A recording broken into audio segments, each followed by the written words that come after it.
bienvenue dans cette nouvelle vidéo de vlog. Alors aujourd'hui je vous emmène avec moi dans ce bel hôtel qu'est le Luxe pour rencontrer la chef pâtissière du Luxe qui s'appelle Marie Meunier. Alors pourquoi? Parce que déjà je suis hyper gourmande, donc j'ai emmené Floriane, grosse gourmande aussi. Et parce que du coup je trouve que c'est une femme qui arrive à exprimer sa créativité de manière magnifique à travers tous les desserts et toutes les pâtisseries qu'elle va faire. Donc c'est parti pour la rencontre.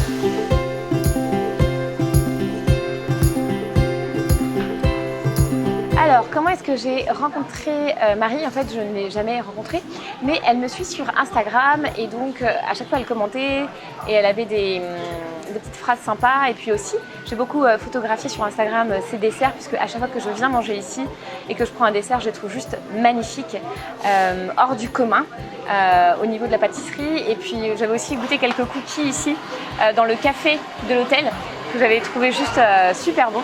Donc du coup on s'était dit que ce serait vraiment une bonne idée de se rencontrer, surtout qu'elle est française et que voilà, à l'île Maurice, dès qu'on rencontre quelqu'un de français, on est assez content de se retrouver dans notre communauté. Je pense qu'aujourd'hui je vais vraiment lui poser des questions sur comment est-ce qu'elle arrive à être aussi créative, comment est-ce qu'elle arrive à imaginer des desserts aussi beaux, qui sont inspirants, qui sont bons, mais qui sont aussi vraiment hors du commun. Donc on va parler de ça et puis après je vous donnerai quelques astuces pour arriver à être vous aussi inspirante et créative au quotidien à travers votre style. Alors je suis avec Marie Meunier, oui, je dis bien? Exactement, ouais, tout à fait. Qui est donc la chef pâtissière, on dit ça comme ça, ici au Luxe Grand Gobe, donc l'hôtel dans lequel vous me voyez à peu près tout le temps, voilà. Et du coup, je l'ai rencontrée aujourd'hui puisque je trouve que c'est une femme très inspirante. Et je voulais d'abord que tu te présentes et peut-être que tu reviennes vite fait sur ton parcours que tu nous as expliqué tout à l'heure. Ok, super. Voilà. Alors bonjour Emma, donc je m'appelle Marie, comme tu l'as dit, et je suis originaire de Lyon, j'ai 29 ans. Et je suis arrivée à Maurice il y a 2 ans et demi maintenant pour prendre le poste donc, de chef pâtissière ici au Luxe Grand Gobe. Et voilà. Ouais. Alors, du coup, ce que je trouve hyper inspirant dans toutes les créations que tu peux faire, déjà, ce que tu m'as partagé, où j'étais complètement... je ne le savais pas et je ne le pensais pas, et pourtant je m'y connais quand même un petit peu en cuisine, c'est que, en fait, dans la plupart de tes créations, il n'y a pas de sucre blanc ou très peu de sucre blanc. Et... j'ai l'impression que moi, quand je fais des desserts avec des sucres alternatifs, on va toujours le ressentir. Enfin, peut-être j'ai l'impression que le sucre prend le dessus, le goût du sucre alternatif va prendre le dessus. Alors que toi, en fait, c'est tellement bien fait et comment dire, un peu traditionnel aussi, mais tu sais, cette saveur du cookie traditionnel qui normalement est fait à base de sucre blanc, qu'on retrouve dans toutes tes créations, et en même temps en fait c'est avec des sucres alternatifs. Alors est-ce que tu peux nous expliquer déjà pourquoi cette volonté de travailler avec un sucre alternatif, et comment est-ce que tu fais aussi pour que le miel ou le sucre brun ne prennent pas le dessus en fait, surtout toute la pâtisserie qu'on est en train de créer en fait. Je sais pas si je suis claire. Si, c'est bon, j'ai compris. Donc en termes en fait, quand je me souviens de mon expérience en fait quand je travaillais en France, notamment avec Christophe Michalak, on utilisait beaucoup de sucre brun. Et en fait, quand on regardait la provenance des étiquettes, tu vois, du sucre muscovado, tu voyais toujours île Maurice, La Réunion. Et en fait, le coût de ces sucres, c'est en général le fait de l'exporter, ça coûte déjà très cher. Et en fait, en arrivant ici où localement, il y a de la canne à sucre quand même de partout à perte de vue, je me suis dit, attends, la légitimité, c'est de travailler le sucre local. Je veux dire, je peux pas aujourd'hui travailler du sucre blanc alors qu'on est dans le pays où il y a quand même énormément le sucre, que j'ai toujours apprécié et donc j'ai toujours voulu travailler. Et donc en fait, on a ce sucre-là, il est donc moins raffiné que le sucre blanc. Alors après, il y a plusieurs sucres. Il y a du muscovado light, qui est en couleur un petit peu plus caramel, et du muscovado dark, qui est souvent très brun. La différence de goût, elle est quand même assez marquée. Le light, on va plus l'utiliser, tu vois, dans nos cookies et tout ça. Et le muscovado brun dark, donc qui est très foncé, il a presque un goût réglissé, presque un goût de café. On fait un flan. Un flan classique avec le sucre muscovado dark, et en fait il a presque un goût de café, sans mettre de café, et c'est vraiment impressionnant. Donc ça aussi pour moi je trouve que c'est le côté hyper intéressant du sucre, c'est pas juste d'avoir le côté sucré, c'est aussi de pouvoir ramener une autre saveur. Ce qui peut parfois poser un problème, si tu le maries avec quelque chose, par exemple des fruits rouges et tout ça, où t'es pas forcément... ça risque de te surprendre peut-être un peu au départ, mais pourquoi pas. Ouais. Bon, c'est très intéressant.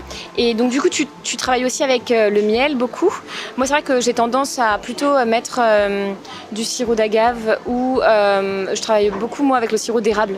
Parce que je trouve que du coup, ça prend pas trop le dessus, mais ici, il est hyper cher. Donc du coup, tu me conseilles plutôt de travailler avec le sucre muscovado, mais soit le brun foncé et le brun clair. C'est ça ? Moi, je pense oui. Après, c'est vrai que le sirop d'agave, c'est pas un produit que je travaille particulièrement et que je connais bien. Le sirop d'érable, nous, on l'utilise un petit peu. Par exemple, quand on fait faire un granola ou quelque chose comme ça. Ça, c'est un sirop que je vais utiliser. Mais sinon, pour moi, le meilleur des produits et mon produit chouchou fétiche que j'utilise, voilà, je peux en manger matin, midi et soir et l'équipe pourra te le dire, c'est le miel. Et ici à Maurice, il y a quand même une vraie culture aussi autour de ça. Je l'ai découverte ici, j'ai eu beaucoup de chance. Je travaille avec des apiculteurs qui sont exceptionnels. Et notamment des miels de fleurs que je connaissais pas, des miels d'eucalyptus, de campèche, de baie rose, des choses qu'on trouve pas forcément en Europe. Et ça, c'était quand même assez exceptionnel. Ça, je vais me pencher là-dessus aussi. Donc, si vous êtes à l'île Maurice, il y a du miel à l'île Maurice. Et si vous n'êtes pas à l'île Maurice, si vous venez en vacances ici, profitez-en pour acheter du miel et du sucre aussi. Et puis, du coup, l'autre chose dont je voulais te parler, et moi, en fait, je suis assez fascinée par les processus de création des personnes créatives qui m'entourent. Et que ce soit mes amis qui designent des bijoux ou mon père qui design aussi des bijoux ou des créatrices de vêtements, etc.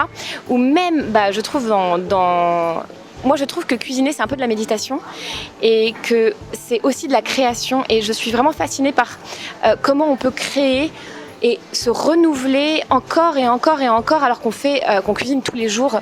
Donc, j'aimerais savoir toi, comment tu fais pour arriver avec des idées de desserts complètement hors du commun et qui sont aussi créatif que beau et que bon, en fait. Voilà.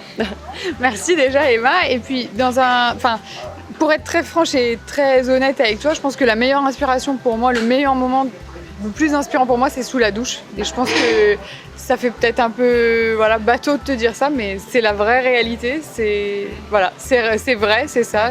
Plein d'idées comme ça sont arrivées en prenant la douche. Ouais. Et après, on la développe, on réfléchit. Ensuite, avec l'expérience, on acquiert aussi certaines techniques qui nous permettent de réaliser certains moules en silicone. Tout à l'heure, tu me parlais du masque que tu avais beaucoup aimé là, au restaurant Inti. Voilà, ça, c'est quelque chose que j'ai sculpté à la main. Et ensuite, on a fait un moule en silicone. Parfois aussi, quand je rentre en France, j'aime beaucoup les brocantes. Ouais. Et donc, on trouve aussi parfois des pièces métalliques ou ce genre de choses. Ensuite, on réalise des moules en silicone pour pouvoir reproduire ce genre de choses.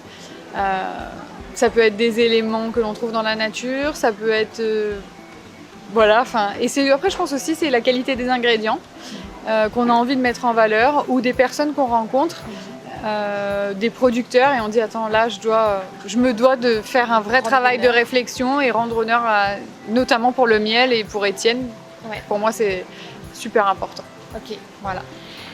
Bon, c'est très inspirant. Merci beaucoup de nous avoir accordé cette petite interview. Merci. Et merci beaucoup de nous régaler, parce que du coup, je trouve que c'est vraiment... Je les ai presque tous déjà goûtés, parce que comme je viens ici, et Noah aussi, bien sûr, est un grand fan.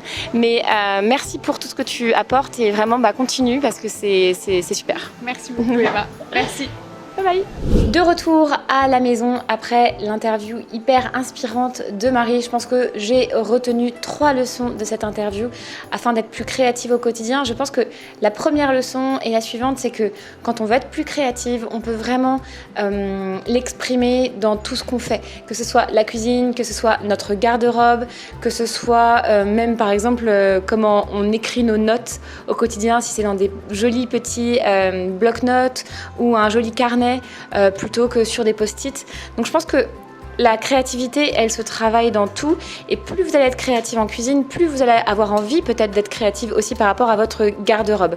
La deuxième chose que je retiens, c'est qu'on peut avoir des idées spontanément, des choses qui nous plaisent spontanément. Par exemple, croiser une fille dans la rue qui va porter 2 couleurs qu'on avait l'impression qu'on ne pouvait pas porter ensemble et en fin de compte, ça va très bien. Donc du coup, peut-être aussi noter nos ressentis tout simplement et être en connexion avec eux. Marie, elle nous a parlé qu'elle avait beaucoup d'idées dans la douche. Moi aussi, je me retrouve là-dedans. J'ai pas mal d'idées dans la douche, mais j'ai remarqué que si je les note pas après, donc si j'ai pas un petit calepin à côté ou même mon smartphone pour pouvoir noter mes idées, eh bien, je vais avoir tendance à les oublier. Et c'est dommage parce que la plupart du temps, c'est vraiment de vraies prises de conscience, de vraies bonnes idées qu'on va avoir quand on est très détendu. Donc, ayez de quoi noter, ayez de quoi pouvoir vraiment vous souvenir des bonnes idées que vous avez. Et puis la troisième chose très importante, c'est d'être en mode test. J'adore cette idée que de pouvoir essayer des combinaisons et se dire si ça marche pas, c'est pas grave, on peut retenter autre chose. Par rapport à votre garde-robe, vous pouvez vraiment essayer de mélanger plus de vêtements ensemble. Et si jamais vous vous dites que ça ne va pas, au moins vous le savez. Et puis vous pouvez vous déshabiller, et puis vous pouvez vous changer. Faites-le pendant des sessions d'essayage dans votre garde-robe plutôt que le matin quand vous n'avez pas le temps. Et essayez de mélanger les pièces que vous ne mélangez jamais ensemble. C'est tout pour cette vidéo. Si vous avez envie d'aller plus loin et d'améliorer votre style, n'oubliez pas que vous pouvez faire le test silhouette. Souvent quand on parle de style, il y a quand même des basiques à connaître, dont votre silhouette et dont par exemple les basiques à acquérir pour votre silhouette. Donc n'hésitez pas à faire le test. Ça vous prend 3 questions très simples et vous allez savoir exactement votre silhouette. HVAXIHO. H, il y a 2 fois H. Mais c'est pas grave, vous connaîtrez quand même votre silhouette. Je vous embrasse et je vous dis à très vite dans une nouvelle vidéo. Bye bye.